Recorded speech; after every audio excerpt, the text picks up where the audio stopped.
my favorite part is doing the writing and doing the performing.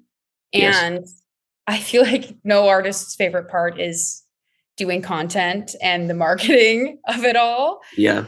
And we're in this new world nowadays where artists are expected to write the music and then also be the ones to market it. Like I feel like a lot of responsibility falls on the artist. And I read this thing the other day, or maybe it was on TikTok, that artists are the most kind of sensitive people, and some people don't want to put themselves out there like that and be so shameless and be like, listen to my music. But that's like the only way that Yeah. you can really make it these days. You have to be also a content creator.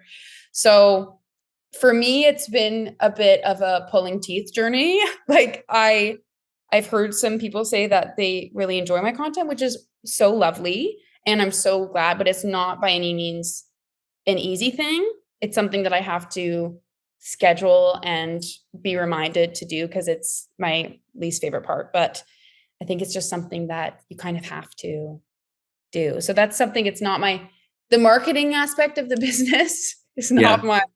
not my favorite. And I also have a lot of anxiety around releases when it comes time to actually release stuff and like market it and be so shameless. It's like a touch anxiety inducing for me. But in terms of actual like business affairs, like Yeah. cuts and splits and all that stuff, you're barking up the wrong tree. I don't know anything about Yeah. that. Yeah. But no, but and that's fine. And that's why you surround yourself with a team. Yeah. Yeah. Where do you think where do you think the industry is going? The music industry. Where do you think obviously right now we're in this very big like social media thing. Mm.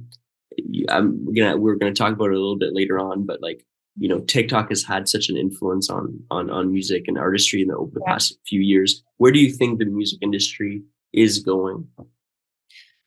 I think it's honestly moving into a healthier place. I think it's going to take Yeah. time, but I think more recognition is being given to how songwriters literally get paid nothing situation. How hard it is to make it as a songwriter. I feel like there's more light being shed on that. And also I feel like real artists and real music is really cutting through right now. I think it's a really good time to be an artist, because you have so much control. Like all you need is a TikTok account and a song to Yes. be involved and to throw your hat in or whatever. That's not the right term, to take a stab at it, you know what I Take a mean? stab at it. Throw your hat, or throw your hat in the ring. Is that a Yeah, I thing? guess I that's guess what it's I like, was trying to yeah, say. yeah, yeah. Um, I think it's a really good time to be an artist, but I also think that era of TikTok where it almost used to be easier to go viral. I feel like it's very oversaturated Yeah. now, and people are kind of content exhausted. So those stories of one song popping off and then you get a record deal from that. Maybe I think that might still be happening, but I feel like there was a golden era of TikTok where it was happening all the time, Yeah. and it's a bit different now. I feel like it doesn't happen that much anymore. But I think it's a really good time to be an artist, and I think the music industry is changing for the better, hopefully. Fantastic. I really do believe so. I think on your point of like of the golden era of TikTok in regards to like discovering new artists, we've had some Mhm. conversations as well recently where it's like labels are sort of stopping Mm, signing like signing artists just based on TikTok and like yeah, views and stuff because yeah, they sort of quickly realize that that's not necessarily how you build like a long-term artist, yeah, and it doesn't necessarily always work like that. For a long time yeah. there was artists that like you would go to the show and then all the fans would only know like one chorus of the Right, song, and it was the right. last song that they played in that night and stuff like that. And I mean Yeah, there's that's an era, but yeah, yeah, for I also feel like it's slowly fading away, which is yeah, I think a good thing yeah, for yeah, for for the sure. artists that really want to not necessarily that, not that those artists didn't necessarily want to, or be there or anything like that. But it just brings the importance back to really doing it from the ground up, and Yeah. being there for, Yeah. for a little bit of time. And I think there's more of an emphasis, I think, in the music industry right now on the value of development. Yes. Like with these TikTok stories, and I'm one of them. Like it's so me, and I'm so grateful for that platform and that moment, because it got me to where I am today. But there's lots of growing pains that you go through as an artist that you have to take. It's not linear at all.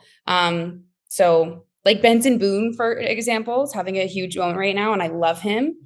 He was developing, like writing, for 4 or 5 years before he ever released his first song. Yeah. And I think,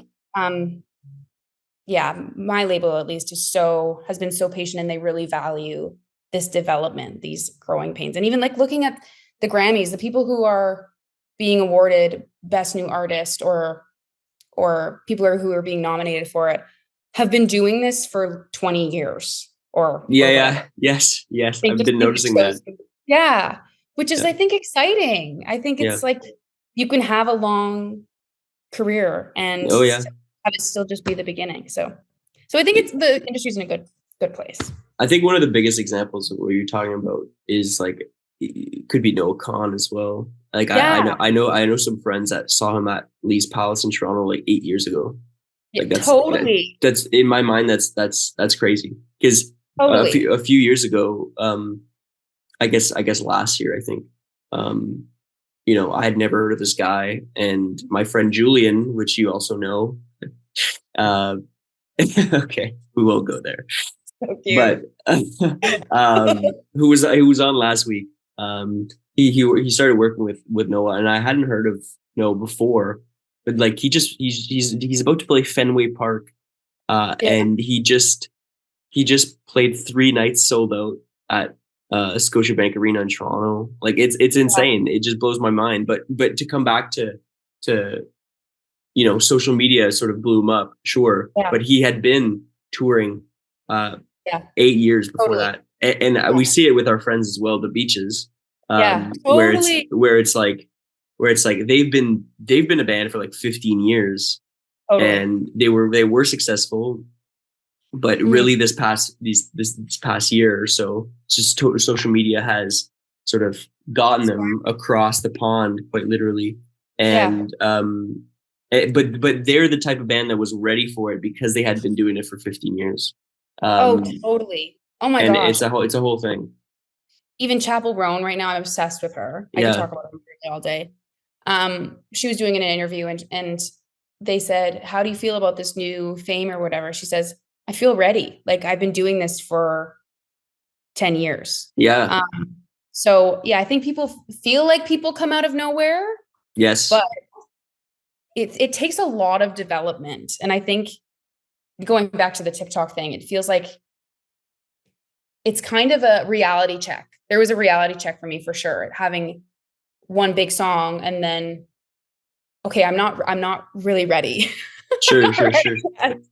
So anyways, there's lots of growing pains, and it's fun to see artists who've been working so hard for so long, like the Beaches, have their moment, because that's so much sweeter then, I completely agree, and it feels good. Like as a fan, totally. of those types of artists, it's like, oh, like you've been doing it for so long. It's almost like a not necessarily like a Cinderella story, but it's supposed to be like this. It's supposed to be you work so hard as an artist for a long time, and then you eventually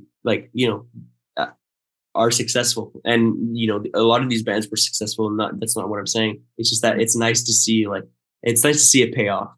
Anyway. Yeah, for sure.